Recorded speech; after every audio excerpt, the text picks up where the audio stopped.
স্নেহের ছাত্রছাত্রীরা, আমরা এখন আলোচনা করব কি পদ্ধতিতে থিওডোলাইট যন্ত্রের সাহায্যে মান পরিমাপ করা হয়। আমরা দেখব মেথোডোলজি অর্থাৎ পদ্ধতিগুলোকে কতগুলো ছোট ছোট ভাগে ভাগ করেছি আলোচনার সুবিধার জন্য। অ্যাক্সেসেবল বেস অর্থাৎ যার পাদবিন্দুতে যাওয়া সম্ভব, সেখানে সেই রকম বস্তুর উচ্চতা পরিমাপের জন্য আমরা কি পদ্ধতি অবলম্বন করব। 2, ইনঅ্যাক্সেসেবল বেস অর্থাৎ যার পাদবিন্দুতে যাওয়া সম্ভব নয়, সেখানে আমরা কি পদ্ধতিতে পরিমাপ করব। ইনঅ্যাক্সেসেবল বেসের ক্ষেত্রে দুটি প্রসেস রয়েছে। একটি হচ্ছে সেম ভার্টিক্যাল প্লেন, অর্থাৎ একই রকম ভার্টিক্যাল প্লেনে দুবার ইনস্ট্রুমেন্টটি অবস্থান করবে। সেখানে আবার প্রথম অংশে রয়েছে same horizontal level, instrument at same horizontal level এবং instrument at different horizontal level, অর্থাৎ ইনস্ট্রুমেন্ট প্রথমটিতে একই উচ্চতায় দুটো ইনস্ট্রুমেন্ট বসানো থাকবে, দ্বিতীয় ক্ষেত্রে দুটি আলাদা উচ্চতায় একই ভার্টিক্যাল প্লেনে দুটি ইনস্ট্রুমেন্ট অবস্থান করবে। এবং আরেকটি বিভাগ রয়েছে অবলিক প্লেন। এই অবলিক প্লেনের অংশটি ক্যালকাটা ইউনিভার্সিটির সিলেবাসে যদিও এখন নেই, কিন্তু এর আগে এটি ছিল এবং ভবিষ্যতেও এটি থাকতে পারে। খুবই গুরুত্বপূর্ণ অংশ, এটিও আমরা আলোচনা করব। আমরা চলে আসছি অ্যাক্সেসেবল বেস অর্থাৎ যার পাদভূমিতে যাওয়া যায় সেখানে কিভাবে আমরা উচ্চতা পরিমাপ করব। আমরা মনে করি এ স্টেশনে আমাদের থিওডোলাইট যন্ত্রটি অবস্থান করছে, আমরা সি বিন্দুর উচ্চতা পরিমাপ করব। তাহলে আমরা অ্যাঙ্গেল আলফা যদি আমরা জানতে পারি এবং এবির ডিস্টেন্স যদি আমরা পেয়ে যাই, তাহলে আমরা কিন্তু উচ্চতার পরিমাপ করতে পারবো। এই যে নীল লাইনটি আমরা দেখছি সমুদ্রতলের সমান্তরাল একটি লাইন, যার উপর থেকে ওই অঞ্চলটির উচ্চতা কতটা তা বোঝা যাচ্ছে এবং ওই অঞ্চলটি থেকে ইনস্ট্রুমেন্ট এর অ্যাক্সিস কতটা উপরে অবস্থান করছে তা ইনস্ট্রুমেন্টাল হাইটের সাহায্যে আমরা বিবেচনা করি। এই আরএল অর্থাৎ বেঞ্চমার্ক এবং ইনস্ট্রুমেন্টাল হাইট সম্মিলিতভাবে আমরা ইনস্ট্রুমেন্টের অ্যাক্সিসের উচ্চতাকে নির্ণয় করতে পারি। বিসি হচ্ছে আমরা যে অবজেক্টটি দেখব তার উচ্চতা, এবং এখানে H2 আমি একটু আগেই বললাম বেঞ্চমার্ক এবং ইনস্ট্রুমেন্টাল হাইটের যোগফল হবে H2, তাহলে H1 প্লাস H2 হবে আমাদের সমুদ্র তল থেকে সি বিন্দুর উচ্চতা। এখন দেখা যাক কিভাবে আমরা এই উচ্চতা পরিমাপ করব। আমরা যদি ট্রায়াঙ্গেল এ বি সি বিবেচনা করি, আমাদের angle A equal to alpha, তাহলে tan alpha equal to BC by AB, অর্থাৎ BC equal to AB tan alpha, যেখানে বিসি ইকুয়াল টু H1 আর এবি ইকুয়াল টু ডি, তাহলে ডি ট্যান আলফা, তাহলে H1 equal to D tan alpha. এখানে আমরা পেয়েছি 31 metre D, অর্থাৎ ডির মান যদি 31 মিটার হয় আর আলফার মান যদি 12 হয়, আমরা এভাবে পেয়েছি, ফলে আমরা উচ্চতা পেয়ে গেলাম 6.58 মিটার, অর্থাৎ বিসির উচ্চতা আমরা পেলাম। এরপর সমুদ্র তল থেকে বস্তুটির উচ্চতা কত আমরা আগেই বলেছি H1 প্লাস H2, সেখানে আমরা 6.58 plus 1.1 plus 1.5 is equal to 9.18 metre আমরা বস্তুটির উচ্চতা অর্থাৎ সি বিন্দুর উচ্চতা সমুদ্রতল থেকে নিরূপণ করতে পারলাম। এরপরে আমরা চলে আসি inaccessible base, same vertical plane. Same vertical প্লেনের প্রথম স্টেপে আমরা চলে আসি instrument at same horizontal level. যদি ইনস্ট্রুমেন্টটা একই রকম হরাইজন্টাল লেভেলে থাকে, অর্থাৎ আমরা এ বিন্দু এবং সি বিন্দু যে লাইনটি পেয়েছি, এই একই লাইনে যদি ইনস্ট্রুমেন্ট অবস্থান করে, তাহলে আমরা কিভাবে পরিমাপ করতে পারি দেখা যাক। তাহলে সিডি হচ্ছে আমাদের অবজেক্ট হাইট এবং নীল সরলরেখা সমুদ্রতলের সমান্তরাল সরলরেখা মিন সি লেভেল, তার উপরে অবস্থান করছে বস্তুর অবস্থান অর্থাৎ বিএম এবং ইনস্ট্রুমেন্টাল হাইট আমরা এখানে পেয়ে গেছি। এখানে এই দুটি যোগ করলে আমরা H2 পাবো। এবং ইনস্ট্রুমেন্ট অ্যাট বি পয়েন্টে এ বি সি একই লাইনে অবস্থান করবে, এটা মনে রাখতে হবে। এ বি সি যদি একই লাইনে অবস্থান করে তাহলে এটি হবে সেম হরাইজন্টাল লেভেল ইনস্ট্রুমেন্ট দুটি অবস্থান করছে এবং বি থেকে আমরা অ্যাঙ্গেলটি পরিমাপ করব। আমরা এই যে প্লেনটি দেখতে পাচ্ছি এটা হচ্ছে সেম ভার্টিক্যাল প্লেন। এই সেম ভার্টিক্যাল প্লেনে দুটো ইনস্ট্রুমেন্ট এবং অবজেক্ট অবস্থান করছে, তাই আমরা এটাকে বলবো সেম ভার্টিক্যাল প্লেন। এরপরে আমরা চলে আসছি দুটি পয়েন্ট এ এবং বি ভূমিরূপে ওরা এ ড্যাশ এবং বি ড্যাশ বিন্দুতে অবস্থান করছে। তাহলে এ ড্যাশ এবং বি ড্যাশের দূরত্ব যদি আমরা ভূমিরূপে মেপে নিতে পারি টেপ বা স্টেডিয়াম মেথডের সাহায্যে, তাহলে কিন্তু আমরা সিডির উচ্চতা পেয়ে যাব, কেননা আমরা আলফা এবং বিটা জানি। তাহলে কিভাবে আমরা পরিমাপ করব এই সম্পর্কে আসা যাক। আমরা এখানে পেয়েছি benchmark of station A 1.5 meter, instrumental height of station A dash সেখানে 1.1 metre, alpha 12 degree, beta 16 degree, A B dash is equal to A B equal to d is equal to 8 metre. আমরা small d equal to 8 metre পেয়েছি। Capital D আমরা বের করতে পারলে কিন্তু আমরা সহজে এই উচ্চতা পরিমাপ করতে পারবো। তাহলে আমরা চলে আসি ত্রিভুজ এ সি ডি।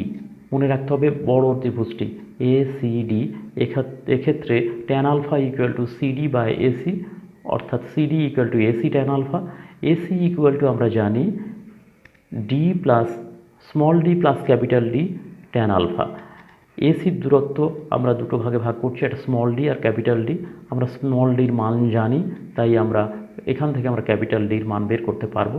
তাই আমরা লিখতে পারি CD equal to D tan alpha plus capital D tan alpha. এইটি আমরা ইকুয়েশন 1 হিসাবে বিবেচনা করব। From the triangle BCD tan beta equal to CD by BC, তাহলে H1 is equal to D tan beta, এটি ইকুয়েশন 2তে আমরা উপস্থাপন করলাম। From the equation 1 and 2 d small D tan alpha plus capital D tan alpha equal to capital D tan beta, তাহলে আমরা D equal to capital D equal to small D tan alpha পেয়ে গেলাম। এখানে small D tan alpha divided by tan beta minus tan alpha is equal to 22.92 metre, অর্থাৎ আমরা capital ডির দূরত্ব আমরা এখানে পেয়ে গেলাম। আমরা তাহলে একটা ফর্মুলা জেনারেট করতে পারি, capital D equal to small D tan alpha divided by tan beta minus tan alpha. এটি আমরা একটি ইন জেনারেল ফর্মুলা বের করে ফেললাম। পরবর্তীকালে আমাদের এই ইকুয়েশনগুলো আর কাজে লাগবে না, কেবলমাত্র ফর্মুলায় মানগুলো পুট করলেই আমরা পেয়ে যাব। এবার দেখা যাক putting the value of capital D in equation 2 H1 equal to D tan beta, সেখানে ক্যাপিটাল ডির মান 22.92 ইন্টু ট্যান বিটার মান 16 degree is equal to 6.5 metre, অর্থাৎ আমরা বস্তুর উচ্চতা পেয়ে গেলাম। এখান থেকেও আমরা আরেকটা ফর্মুলা জেনারেট করতে পারি, H1 is equal to small D tan alpha into tan beta divided by tan beta minus tan alpha. তাহলে আমরা যে বস্তুর উচ্চতাটি পেয়ে গেলাম সেটি হলো সমুদ্র তল থেকে 6.57 plus 1.1 plus 1.5 is equal to 9.17 metre.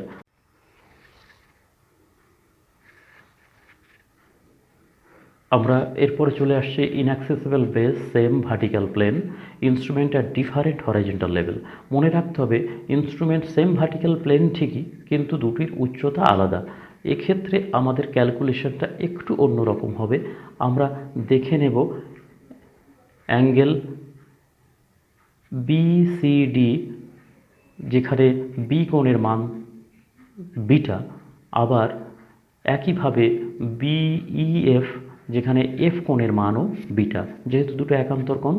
তাহলে এই ত্রিভুজ বিইএফ থেকে আমরা যদি ইএফ এর মান পেয়ে যাই, তাহলে আমরা কিন্তু এফ বিন্দুতে ইনস্ট্রুমেন্টটিকে অবস্থান করালে আমরা পূর্বেকার মতো সেম হরাইজন্টাল হাইটেই ইনস্ট্রুমেন্টটাকে আমরা পেয়ে যাব। তাহলে কিভাবে আমরা এগোবো দেখা যাক। বি বিন্দু থেকে আমরা আমরা পি পয়েন্টে একটি স্টাফ হাইটের উচ্চতা নিয়ে নেব, যেখানে স্টাফ হাইটটি কতটা দূরে অবস্থান করছে তা পরিমাপ করা যাবে। এরপর আমরা বিবেচনা করব অ্যাঙ্গেল বিইএফ, যেখানে cot beta equal to F E by EB, অর্থাৎ ই এফ বা FE equal to EB cot beta, যেখানে EB is equal to H2 minus H3 minus H2। আমরা দ্বিতীয় ইনস্ট্রুমেন্টের উচ্চতা যদি আমরা H3 ধরি এবং প্রথম ইনস্ট্রুমেন্টের উচ্চতা যদি আমরা H1 ধরি, তাহলে এই দুটির মধ্যে উচ্চতার ডিফারেন্স অর্থাৎ BE H3 minus H2 caught beta, তাহলে আমরা ইএফ এর দূরত্বটা পাব দুটি ইনস্ট্রুমেন্টাল উচ্চতার পার্থক্য এবং কট বিটার মানের গুণফল। সেখানে আমরা পাবো 0.4 কট 15 ডিগ্রি 1.493 মিটার। এরপরে তাহলে আমরা যে দূরত্বে ইনস্ট্রুমেন্টটাকে রেখেছি, 8 মিটার দূরত্বে ইনস্ট্রুমেন্টটাকে বসানো হয়েছে, কিন্তু প্রকৃতপক্ষে আমরা ডি ড্যাশ দূরত্বে যদি দুটো ইনস্ট্রুমেন্টের মধ্যে অবস্থান হয়, তাহলে 8 মাইনাস 1.493 মিটার হবে। এক্ষেত্রে 6.507 হবে যদি ইনস্ট্রুমেন্টটি প্রথম ইনস্ট্রুমেন্টের থেকে উঁচুতে অবস্থান করে। যদি নিচুতে অবস্থান করে, অর্থাৎ প্রথম ইনস্ট্রুমেন্টটি যে উচ্চতায় রয়েছে তার থেকে দ্বিতীয় ইনস্ট্রুমেন্টটি যদি নিচুতে অবস্থান করে, এখানে মাইনাসের পরিবর্তে প্লাস হবে, অর্থাৎ তখন 8 প্লাস 1.493 এইরকম দূরত্বে অবস্থান করবে। আমরা ডি ড্যাশের দূরত্বটা যদি পেয়ে যাই, তাহলে কিন্তু আমরা পূর্বের সূত্রে ফেলে এভাবে আমরা পরিমাপ করতে পারবো। তাহলে এইভাবেই আমরা বস্তুর উচ্চতা পরিমাপ করব। স্মল ডির জায়গায় আমরা স্মল ডি ড্যাশকে বিবেচনা করব এবং height from the mean sea level H1 plus H2, সেখানে আমরা ইনস্ট্রুমেন্টাল হাইট এবং অবজেক্টের অবস্থান আমরা পরিমাপ করব। এখানে আমরা পেলাম 9.29। এরপরে আমরা চলে আসছি ইনঅ্যাক্সেসেবল বেস অবলিক প্লেন। অবলিক প্লেনের ক্ষেত্রে আমরা ইনস্ট্রুমেন্ট দুটি একই লাইনে অবস্থান করে না, ভিন্ন লাইনে অবস্থান করে। চিত্রে আমরা এ বিন্দুতে একটি ইনস্ট্রুমেন্টের অবস্থান এবং বি বিন্দুতে একটি ইনস্ট্রুমেন্টের অবস্থান লক্ষ্য করছি। আমরা ডির উচ্চতা পরিমাপ করব। সেক্ষেত্রে আমরা যে অ্যাঙ্গেলটি পাব সিবিডি, এই অ্যাঙ্গেলটির মান যদি আলফা হয় এবং আমরা যদি অন্তর্বর্তী কোণগুলো পেয়ে যাই, এ কোণ এবং বি কোণ পাই, তাহলে কিন্তু আমরা এখানে উচ্চতা পরিমাপ করতে পারবো। দুটি ইনস্ট্রুমেন্ট এবং অবজেক্ট হাইট তিনটি আলাদা আলাদা পয়েন্টে অবস্থান করছে। এক্ষেত্রে প্লেনটি যদি আমরা এরকম তির্যকভাবে কল্পনা করি, তাহলে এটি হবে অবলিক প্লেন। এই অবলিক প্লেনের কেস সেহেতু আমাদের ইন্টারনাল অ্যাঙ্গেলের পরিমাপ অত্যন্ত প্রয়োজন। আমরা দেখছি ইনস্ট্রুমেন্ট অ্যাট পি, এখানে বেঞ্চমার্ক জানা থাকলে এবং স্টাফ হাইট জানা থাকলে বি পয়েন্ট থেকে horizontal plane from B point, তাহলে আমরা বি পয়েন্টের উচ্চতা সমুদ্রতল থেকে পেয়ে যাব এবং বি পয়েন্ট থেকে ডি পয়েন্টের উচ্চতা যদি আমরা পাই, অ্যাঙ্গেল যদি পেয়ে থাকি, তাহলে কিন্তু খুব সহজে পরিমাপ করা সম্ভব। এক্ষেত্রে আমরা কতগুলি বিষয় বিবেচনা করব। সেটি হলো ত্রিভুজের সূত্র। ত্রিভুজের অ্যাঙ্গেলের সঙ্গে বাহুর একটি অনুপাতের সূত্র রয়েছে, যেটি হলো sine capital A by small A is equal to sine capital B by small B is equal to sine capital C by small C. এখানে ক্যাপিটাল এ বি সি এগুলি অ্যাঙ্গেল এবং স্মল এ বি সি এগুলি বাহুকে নির্দেশ করে।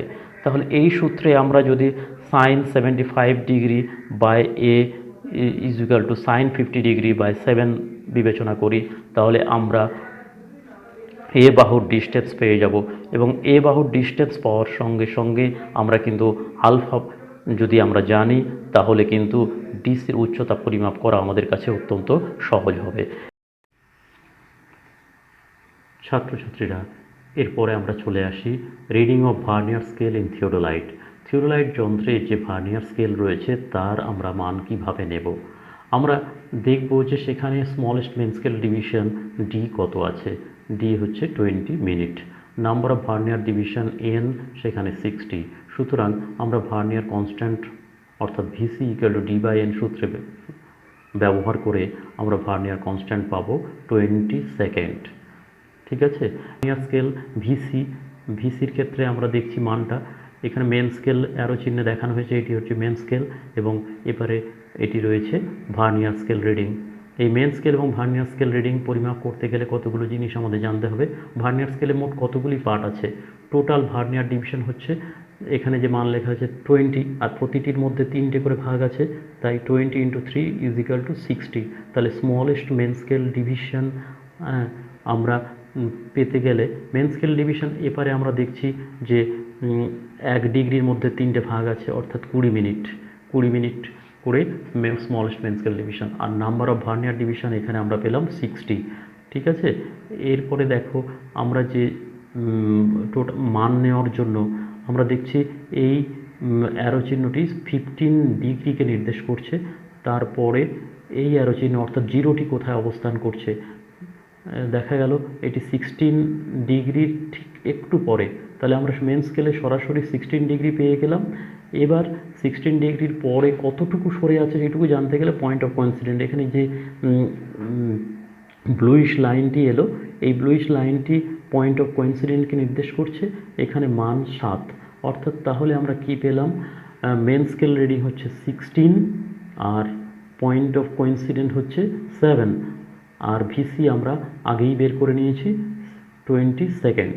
তাহলে আমরা total মান কত পাবো আমরা ক্যালকুলেট করে নেব। ঠিক একইভাবে এবারে ভিডি আমরা দেখেছি ভার্নিয়ার ডিতে আমরা দেখছি যে এখানে পয়েন্ট অফ কোইন্সিডেন্ট কততে এসছে 56।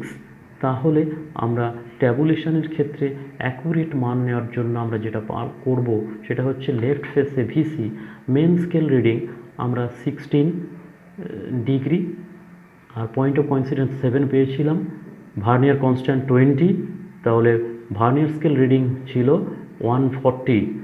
ভার্নিয়ার স্কেল রিডিং মিনিট সেকেন্ডে আমরা তাহলে পাবো 2 মিনিট 20 সেকেন্ড। তাহলে টোটাল রিডিং হচ্ছে 16 degree 2 minute 20 second in VC. In the same way left ফেসে আমরা ভিডিতে কী পাবো, 15 ডিগ্রি মেন স্কেল রিডিং, সেখানে 56 হচ্ছে পয়েন্ট অফ কোইন্সিডেন্স, 20 ছিল আমাদের ভার্নিয়ার কনস্ট্যান্ট 20 সেকেন্ড। তাহলে আমরা টোটাল কত পেলাম 1120 আমরা সেকেন্ড পেলাম। এটাকে মিনিট সেকেন্ডে কনভার্ট করলে 18 মিনিট 40 সেকেন্ড। তাহলে আমরা টোটাল রিডিং পেলাম 15 ডিগ্রি 18 মিনিট 40 সেকেন্ড। এই দুটি অ্যাভারেজ করলে আমরা পেলাম 15 ডিগ্রি 40 মিনিট 30 সেকেন্ড। এইটা আমরা লেফট ফেসে এভাবে মান পেলাম। রাইট ফেসে মান পেতে গেলে ঠিক একইভাবে আমরা এইভাবে মানটিকে পুট করব।